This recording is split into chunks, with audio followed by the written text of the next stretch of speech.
じゃあお願いします。はい、お願いします。さあ今日は岐阜から来ていただいて、さっきもおっしゃってたんですけど、最近 BP5 も地方はいるかもしれないですけど、都内でいうとやっぱりレボーグとかにちょっとずつ変わってきてしまって。そうですね、大体WRX 系が多いかなって感じですね。そうですね。スバルのレガシーワゴン BP5 の構造変更をしているので、オートマからマニュアルの世界してます。で、もともとベースがマニュアルがあるんで、もうそれをそのままポン付けしてやってます。スペック的にはチューンドバイ STI です、ね。そうですね。グレード的にはチューンドバイ STI っていうグレードになって、セダンとワゴン合わせて600台限定のやつをベースにやってます。600台限定でもやっぱ買う人がこういう人だとやっぱいじっちゃうんですね。どうしてもいじっちゃうんですね。ベースもかっこいいけどちょっといじるとねやっぱかっこいいですからね。さらに欲が芽生えちゃってねかなり欲が見え隠れしてて、一応このコンセプトとしては走れる平成ワゴン。そうですね。みたいな快速ワゴンです、ね。快速すぎませんそれにしてはちょっと後でねタービンとかエンジンも紹介してほしいんですけど、まず外装がこれ結構シンプルなんですけど一手間かかってるみたいな感じだと思うんですよね。そうですね。普通の人が見たら純正だよねぐらいのルックなんですけど、フロントバンパーに関しましては下のハーフもオプションハーフ。これオプションなんですね。はい、オプションハーフですね。これやっぱかっこいいですねオプションは。これ STI とかですか？後期の GT グレードって言って、また GT グレードとスペック B っていうグレードがあるんですけど、それの GT っていうちょっと下のグレードのやつを使ってます。あえて下の方がかっこよかったんですか？そうですね。下の方でちょっと下げてみたくてっていう欲が出て、フルバンパーももちろんねいかつくなるんですけど、やっぱこういうハーフバンパーがやっぱり最後かっこいいなと思っちゃうっていうか高さを揃える目的もあるんで、そのサイドとリアの高さを揃える目的もあったんで、それもあります。でこれこんなフードついてましたっけ？これフードは社外で、社外なんですね。はい、サイバー R っていうところのフードをつけてます。もうこれだとインプレッサというか何も知らない人だったらレガシーとはあんまり思えないかなっていうか、変な車だなっていうなんかいろいろ混じってる感じなんですね。そうですね、混じってます。でやっぱこの世代というとBM でいうと E60 とかの時代なんですけど、そうですね、ヘッドライトとかバンパーも結構この時代なのかわかんないですけど、ちょっと柔らかいデザインでねかっこいいですよね。ちょっと丸っこいデザインで、いい曲線が出てるという、でねちゃんとこのレガシー感もある。やっぱこのヘッドライトもかっこいいですし、フェンダーがねやっぱこの時代薄いですよ。ここのね薄さもちゃんとあって、さらにこれホイールがなんと SSR というこのちょっと渋めの。そうですね、 SSR の GTX03 ですね。これいいですね。5本スポークでもちょっとこの辺が彫りが入っててかっこいいですね。そうですね、なんかちょっと肉抜きみたいな感じになってて好みだったんで。であとリムもねこのシルバーになるのでかっこいいですよね。キャリパーはこれ純正なんですか？そうですね、一応 STI グレードの純正キャリパーになります。オプションでスノーレガシーとかにもつけれるんですけど、それだと確か70万ぐらい大きい金がいる。じゃあもうこれだけでも価値あるんですね、このグレードを選ぶには。そうですね。はい。あとやっぱりレガシー長いですね。全長どれぐらいあるんだろう？全長どれぐらいあったかな、ちょっと調べておきますけど、多分4800ぐらいあるかなと思うぐらい長いですね。近くはありますねきっと。ステージは4日は短いです。かっこいい。この A ピラーの低さもこのやっぱ上がりきってないじゃないですか。こう低いというか、ちょっと寝てる感じがね。そうなんですよ。これがやっぱかっこいいなというか、やっぱこの時代なんですかね。衝突安全とかいろいろあるんでしょうけど、これちなみに J 数どれぐらい入るんですか？フロントで 9.5J のプラ38かな。一応車の個体によって左右差が出るんで、それのために右側3ミリ左側5ミリみたいな、そういう入れ方してます。左右差でタイヤこっち干渉するけどあっちしないみたいな。そうですね。でこれはもうほとんど叩き出しもしてない感じなんですか？フェンダーがちょっとワンオフ加工されたものを使ってまして、全然分からなかったです。爪を切って裏パネルボンドを貼ってるやつ。じゃあもうペラッペラなんですねこれね。触ってもらえば分かるぐらい。本当ですか？薄っ。爪を切って裏にパネルボンドを貼って、さらにパネルボンドを貼って、すごい。なんで硬いんですよ。普通はここねもっとグニュグニュですもんね。これいいっすね。これだったらなんかちょっと巻いてもなかなか巻かないですね。巻きづらい、巻きづらくなってますね。であとこれサイドステップどこなんですか？これ結構好きです。サイドステップは K2 ギアっていう大阪のショップのやつですね。ボリューム感も出すぎず出なさすぎず、純正のハーフと合うなと思って、それをちょっと選定してます。これ後ろもこれリア純正ハーフで、そうですね、純正オプションハーフ。かっこいい。やっぱこの時代のディーラーオプションのエアロかっこいいなこれでいいかなっていうか、なんならこれがいい。これがいいまであるんですね。下手に車外つけるよっかは多分こっちの方がかっこいいんで。そうなんですよね。まあ下手に車外つけてた人なんですけど、昔は。あ、そうなんですか。はい、で戻ってきた。戻ってきましたね。ああ、もうあるあるですね。あとこれテール、ここ LED だった記憶なんですけど、これ違うんですね。こっちバックフォグだったんですけど、リバースのランプに変えれます。もともとレガシーはもうほぼ日本だと寒冷地仕様が多いんですけど、寒冷地仕様じゃないやつだと両方ともバックランプになるんで。あ、そうなんですね。いや、これいいっすね。あっちだけなんかすげえブツブツの LED で、そうです違和感あったんですけど、こっちの方がいいっすね。あとこれなんかシレットマフラーもいかついやつがついてて、これどこのやつですかこれ。これ近藤エンジニアリングさんのフルチタンマフラー。いいっすね。結構いい音しますね。でかすぎず小さすぎず、あんま割れない感じしてましたけど、世の中に出てるチタンマフラーの中では多分一番いい音出してると思います。軽くもしたいけど音も抑えながらいい音にしたいというと、近藤さんのマフラーいいですね。そうですね。はい。かっこよ。あと出面がいい。さすが大阪の店、分かってる。これも出すぎず出なさすぎず。そうですね。絶妙だな。商品開発してる足立さんがね、もういつも変態なんですよ。お客さんも好きな、自分も好きなこう商品作るのは好きって言ってたんで、なかなか足立さんもファンキーな車乗ってますから。であとこれテール、ここもなんかボコッとしてるなと思ったら、ここも加工されてるんですね。そうですね。純正オプションのウエストゲートスポイラーっていうのがあって、かぶせるオプションがあるんですけど、段差が目立つと。どこから段差なんですか。この辺。もうこの辺がもう段差になっちゃう。でここの枠も切り抜きで段差になっちゃうから、僕的にはちょっとナンセンスだなと思ってスムージングしちゃいました。スムージングしちゃうというね。これでやるおかげでなんか一体感出ますよね。そうですね。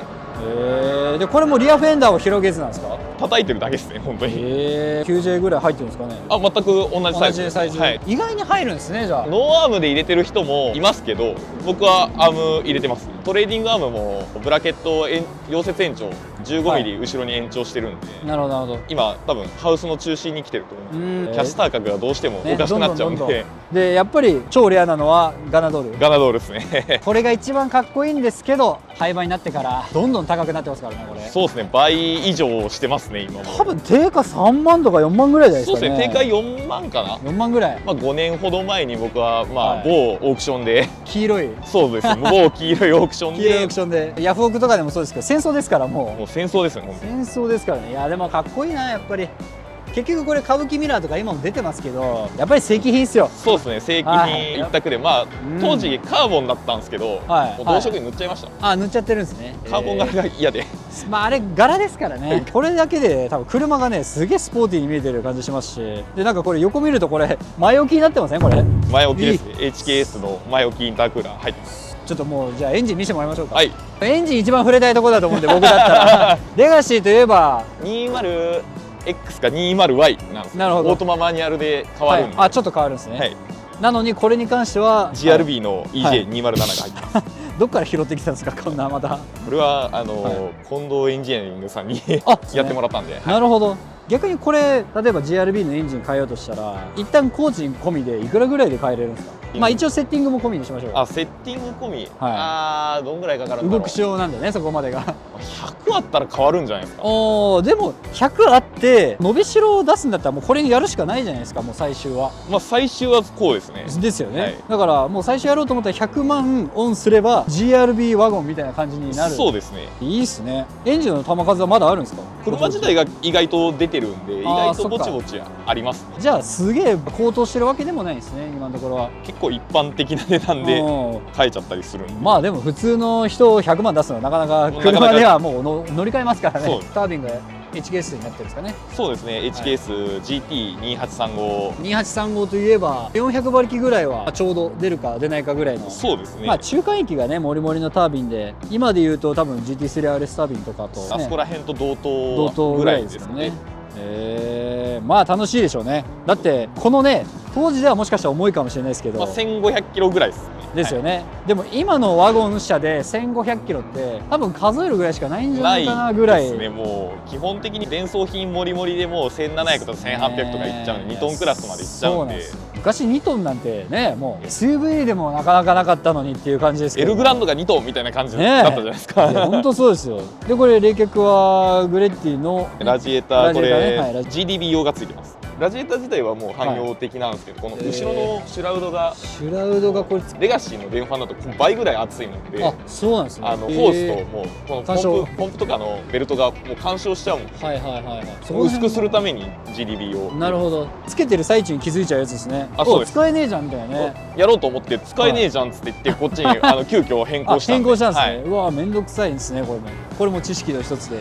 あとはサクションがドックキノコになってたり、インテークサクションが変わってたり、あとはあれか、エンジンの違いとしては標準のエンジンとの違いっていうとハイカムだったりクローズドデッキになったり、あ、そうですね。いろいろ違うんですね。いろいろ違いますね。 GRB のエンジンってもう二次エアバルブと TGV バルブって言って、排ガス規制の装置がついてるんですけど、吸気のね制御するやつそうですですよね。前期のレガシーはそこまで入ってないんで、そこの規制が入ってないんで、それを取っ払えるんですよ。ああ、なるほど。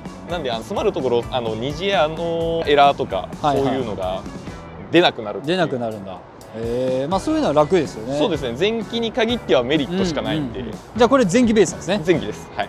前期だけどルックは後期。ルックは後期です。なかなかこれオタクしかわかんないだろうな、多分。なかなかわかんないと思いますね。じゃあちょっとこれ内装いいですか？はい。あ、ちなみにこう後ろどうなんでしょう？後ろはすごく汚いです今。普通に座れますね、やっぱり。でも乗り込む時結構ここ邪魔になるんですね。意外と頭ぶつけます。ですよね。そう、なんか結構ここがくの字になってるというか、結構シートがふかふか系で、あとこれ STI の専用シートです。あとこれ結構寝てません？このシートが調節できるんです。あ、いいっすね。だいたいツーリングとかでも後ろがきついというとこの背中がちょっと立っちゃってるとかあるんですけど、はい、かなり寝てますね。いいな。あとこれあれか、オートマベースがマニュアルになってたり、平成感ありますね、やっぱこのブリッドのビオスビオス3、はい、ビオス3にあえて3を選ぶっていう。あえてね、だから大事です大事です。4はね、近代的すぎてちょっと一世代変わるとシートもね雰囲気変わりますからね。そうなんですよね。はい、でね、ジュランのシートレールを使いながらちょっと座らせてもらいますね。はい、スバル純正のこれあれじゃないですか、デフィのGRB の純正オプションのリンゲージを。珍しい、久々に見るとやっぱかっこいいなこれ。でもう常時点灯するようになってます。今の現行のリンゲージだともう常時点灯ができるようになってるんですけど、なるほどなるほど。当時のもんってライトがついてないともう常時点灯しなかったんで、しなかったですね。常時点灯するように加工してます。多分これだけでもかなりいい値段するんじゃないかなと思うぐらい。買った当時めっちゃ安かったっす。3万ぐらいで買えたんで。3万ですかこれ。センサー込みで3万。某黄色い中古パーツ用品店。はいはいはい、用品店で、はい、中古部品はあれなんですね、やっぱ黄色が入ってくるのかもしれないですね。基本黄色です。でこれが5速ですかこれ。5速ですね。5速。あ、結構重いですね。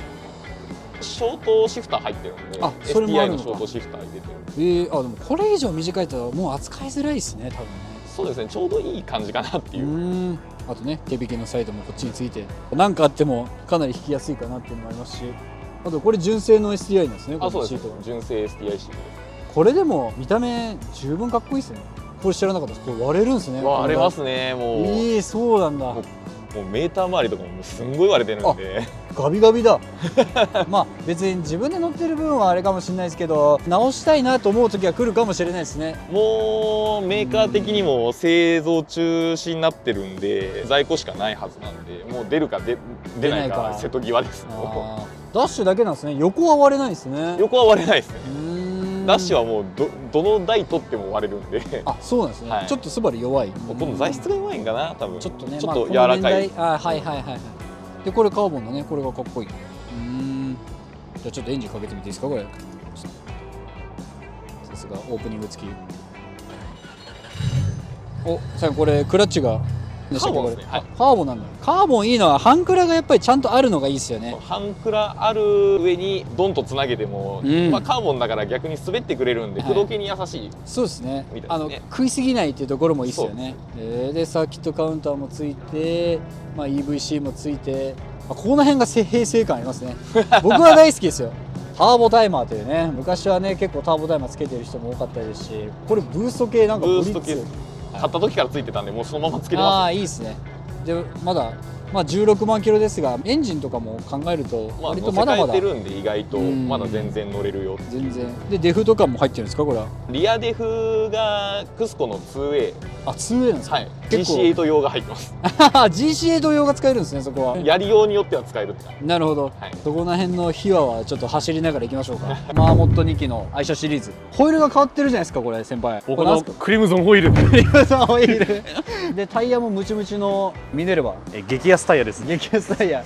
まあ足車はねこれでいいと思うんですよ。まあまあまあ、でこれ自分で変えたんでしょ？自分でやりました。交換した時に多分やってないんじゃないかなと思うんですが、トルク管理してますか？まあ若干不安ではあります。ね、手締めの部分もあると思うんですよ。トルクレンチも長く使ってくると、適正トルクが測れないんで。そう間違いない。で俺もまあ昔インテグラとか乗ってる時はさ、まあこんなもんでいいでしょっつって十字レンチでとりあえず足で蹴飛ばしてた。多分トルク170とかなってたかもしれない。まあだいぶ締めすぎ。そう緩いのもダメだし、きつすぎるのも普通にアウトと。なんでアウトかっていうと、ボルトのところが締め付けが強くなることによってこう伸びちゃうんですよ。でそこから破断してコイルが離脱することとかあるんで、ね、マーモット2機はちょっとホイールトルクぐらいちゃんと管理しようということで、じゃあちょっと開けていただいて。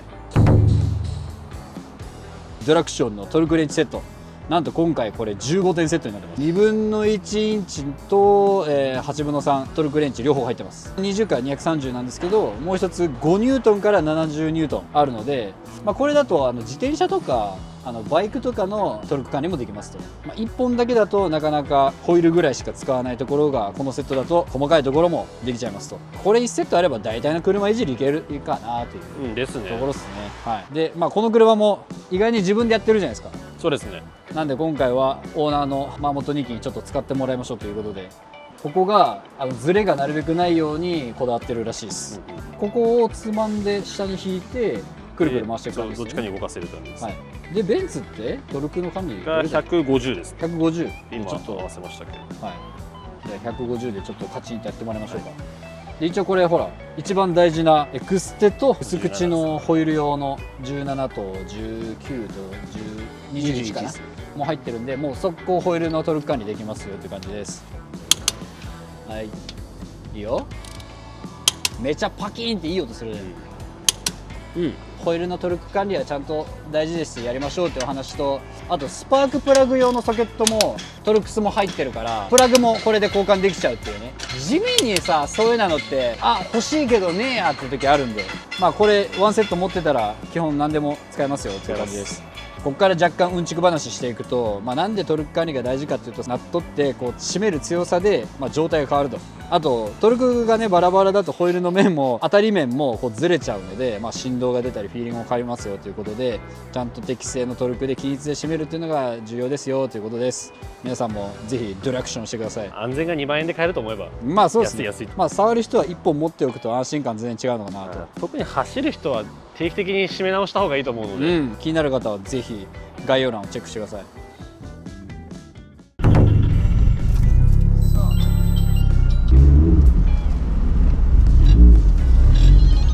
このエンジンになってから僕助手席乗ったの初めてです。本当ですか5年ぐらいもう5年もう人を乗せてないんで。これ何年乗ってたんですか？10年ですね。まだ10年。はい。すげえな。今11年目です。もう18から乗ってるんで。てか車10年乗ってたらそれはここまでやりたくなるよなこれレガシーのいいの、ここ肘置き低いっすね。そう、肘置き低いんですよ。結構今の車肘置きすげえ高いんでこうなるんですよ。そうあれめっちゃ嫌なんですよ。コンソール取りたくなる。でもこれオプションでコンソール高くできるんですよ。これいい。もう一段上のやつがあるんで絶対嫌ですね絶対低い方がいい。クラッチのつながりが良すぎる。反応が良すぎる。なんだこれ。電スロでもコンピューターやってるんで、すげえ反応がどっかからパーンってきますねこれ。そうです。もう結構ダイレクトに結構きますね。はい。ふんわり乗ろうとすると一発目に乗るとなかなかできないんだよね。なるほどね。そっか、これ電スロの恩恵でもあり。これはあれですね。もうタイヤ温めたくなるそれ用のタイヤではないですけどね今。これは走りやすいっすよ。もう誰でも乗れる、まあ、クラッチもねかなり扱いやすいんで、まあでもこれ10年も乗ってるといろいろやりたいことが重まり結構なチューニング費用になるんじゃないですか、ここまでやろうと思うと。そうですね、中古品ばっか使ってるんで、新品で買ったのって本当に数少なくて、まあ逆に玉数がいっぱいあったからこそ、そうですね、中古品が結構出回ってる良さもあるんですね。そうですね、まあ、中古が結構出回ってて、まあいろんな黄色いところから仕入れてみたいなどうなんですか、ベース今高いんですか？いや、まだ安いですよ。まだ安い。はい。いや、この今の車はまあ GR86 とかはねかなり安いですけど、全体的に高いじゃないですか。はい。RZ34 ですらもう1000万近い、ね、とっても正確です。そうなんです。だから安くて楽しい車も本当少ないし、かといってシビック買ったらね、EK9 とか買ったらまたそれはそれで直す部品も多いし、なんなら部品がない、ご相談パーツがそうご相談パーツがあるし、本当にご相談したら出してくれるかと思ったら出してくれないし、出してくんないですねこういうまだ穴場な車を結構探してる人も多いんで。そうですね、意外とこの方のレガシーとか、まあ前の方のレガシーとかだと、インプレッサーの部品が流用できるんで、それもいいですね。だから壊れた時はパワーアップのチャンスができるっていうそれ高いけど。そう高いけど、なるほどね。さすが CCRG。これ走りたくなりません？乗ってたら。まあ走りたくはなりますけど、あんまり僕がそのサーキットにちょこちょこ行ってた人なんで、まあ意外とこうサーキットでいいやみたいな。なるほどなるほど。すげえいい車だな。なんかもう逆にこれ以上あんまやることないから、いやこれねちょうど売却されるタイミングで聞いてたんで。仕事の都合でまあいろいろ忙しいもんで、まあ、乗らずにまあ腐らせるよか、まあ誰かに乗ってもらうか、まあバラすかっていうぐらいの気持ちなんで、今いくらで売り出されてるんでしょうか？200でしたっけ？今200ですけど全然割引くんで俺友達だよ。俺とも割、俺とも割。FF 割そう各種割引使えますからそうだからこれをもうベースでね、例えば200万で買ったとしてもまあ速攻遊べるんで、そうですね、そこに関しては面白いし、逆に愛情を込めて10年もいじってる車だと割と荒がないからね。じゃあどっかの某改造車中古車店とかで買うとどうしてもやっぱ仕入れた車でとかね、下取りでってなると素性が分かんないですからね。素性が分かんないし、もう売り出される頃にはすごい額になってるんで。確かにそうですよね。400馬力あればやっぱ車楽ですよ。今の車でも戦えるかなって感じになります。国産スポーツぐらいだったら多分戦えますね。でも面白いじゃないですか。なんかツーリングが変な動きして速いのってちょっとなんかロマンはありますね。そうロマンはありますよ。いややっぱアウディの RS6 ね、RS6 のああいう系がやっぱ憧れなんで、だいぶ変態感はありますね。あえてセダンでやらないのね、あえてだってセダンでやれるのにスポーツハッチでやれるのにやらないというね。やらない。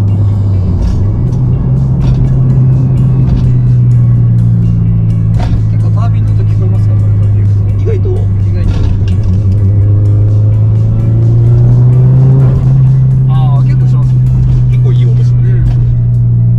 やっぱなんかどこかしらこのEJ の音聞いてると走りたくなるもんな、このEJ いやこれ EJ のエンジンもともと結構高回転型じゃないですか。そうですね。だから回したくなるんですよね。タコメーターが8000まで切ってあるじゃないですか、はいはい、で7500出てたんですけど、これ8000までもあるんです。あ、8000までもある、はい、なんかエンジンは PRB 用だったらなんで8000までもある。そもそも8000なんで8000までもあります。なるほど、全然許容域。許容域です。なんでそのアナログメーターの読みだけでいくと振り切ってるようには見えるです。確かに若干振り切っちゃうぐらいなんですよ。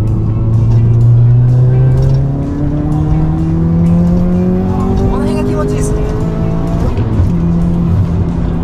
これは気持ちいいっすよ。やっぱ上まで回さないといけないエンジンですね、このまあ上まで回す用のエンジンですからね。ね、いやそうやっぱり RB とかもそうですけど、やっぱ回るターボエンジン気持ちいいっすね。上まで綺麗に回るようになってるんでですね。まあある意味ドッカンターボじゃない分乗りやすい。乗りやすいです。めちゃくちゃ乗りやすいです。でもブーストかかってくるのは意外に3500ぐらいなんで、ちょっと低速はないかなって感じですけど、まあでも全然3500から回れば十分十分っちゃ十分です。十分っすね。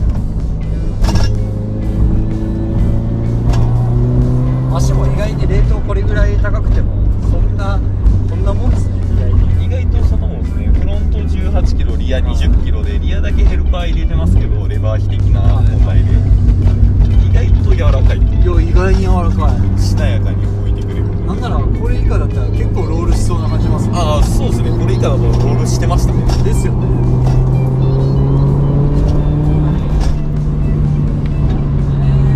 これは楽しいっすよ。まあなんか平成のスバルって楽しいなっていうか、楽しい車が多いっす。まあ、今のやつがもうどうしても電性効きすぎてっていうのはやっぱあるんで、まあそれはありますね。ギリ電性あるけどアナログかなっていうぐらいのここら辺がね、まだアナログ感ありますね、この車は。まだアナログチックなん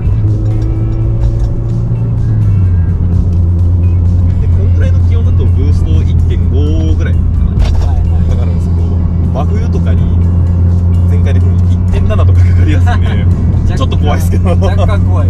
EJ もどうなんですか、結構ガラスのエンジン壊れないっすね、意外と。メンテまめにしてれば壊れないかなっていうイメージです。なるほど。僕は壊れたことないんで、少なくとも前のエンジン別に壊れてパワーアップしたわけではないんやっぱりね、壊れないエンジンが一番ですよ。で、いや間違いないです、本当に。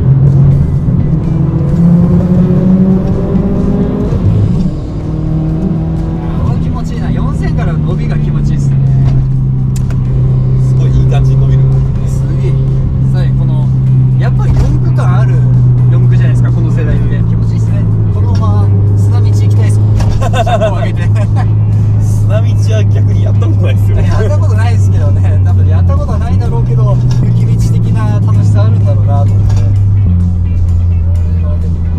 い車すぎて僕だって乗りたくないけどな。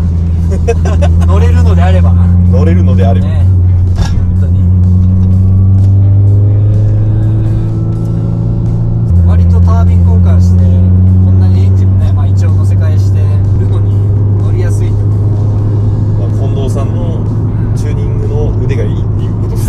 なんかちゃんと万人受けするいじり方してますよね、これ。そうですね、だいぶ。だってこのまま振られてももう分かんないですもん。わかんないです。分かんないですまあ、メーターとかもマニュアルに変わってるし、これマニュアルだよってそっかそっかそっか言っても意外ともう分かんないわかんないです。すげえホイールベースが長いからなのか、なんかケツが滑り出しても多分すげえタラーってこうあ、ぬるっと、ぬるっと系ですね、これね。ぬるっと系です。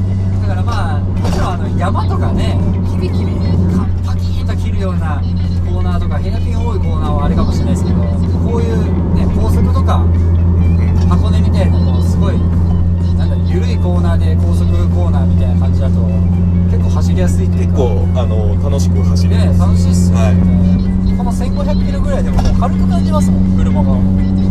あとちょっとまあ補強、まあタワーバーだけですけど、補強を入れるとまあケツもめちゃくちゃついてくるようになるんですよ。そうですね。純正よりかめちゃくちゃケツがついてくるようになって、リアのタワーバー入れるとだいぶ変わります。そうですね。あと多分リアが意外にこれ20キロでしたっけ。そうです。割と結構接地感もあるし跳ねないし、跳ねないです。お尻も割とついてくる感じあるし、いいな。やっぱツーリングでねチンチンするのもいいかもしれない。あとサーキットもね、それは絶対楽しいな。だって見ますもん、なんか速い車がタイム速くてはちょっと当たり前なんですけど、好みがみんな分かれるんで、いろんなはい、付け替え遊びがそうですね、できるんで、確かに。あと車高端もかっこいいしね、普通に乗っててもかっこいいんですけど、あと走りにしちゃったっていう。そうですね、トラックスタンスとかも結構かっこいいんで、あと US 系もかっこいいじゃないですか。あ、US もかっこいいですね。ね、でサンルーフもね本当はオプションであったのかなっていう。このグレードに限らず、ブリッツェンと STI だけはないはず。あ、そうなんだ。走りモデルはないです。そうですね。この黒内装系はないはず。なるほど。ここまでやるとちょっと愛着が来すぎてあれかもしれないですけど、今から一からいじる人は結構大変そうですね。大変だと思いますね。そう、僕それ思ってたんですよ、ずっと。部品代とかそういうのを考えてもめちゃくちゃ大変やと思うんで。そうなんですよ。なんか一つ一つが高いわ、パーツもね聖杯もあるでしょうし、全然もう意外ともうパーツが出てこなくなってきちゃってるんで、パーツ出ないともうどうしようもないじゃないですか。それ大変ですね。今駅舎を買ってサクッと楽しむのはこれベスト説になる。諸説あり。諸説あり。ありがとうございます。いえいえ。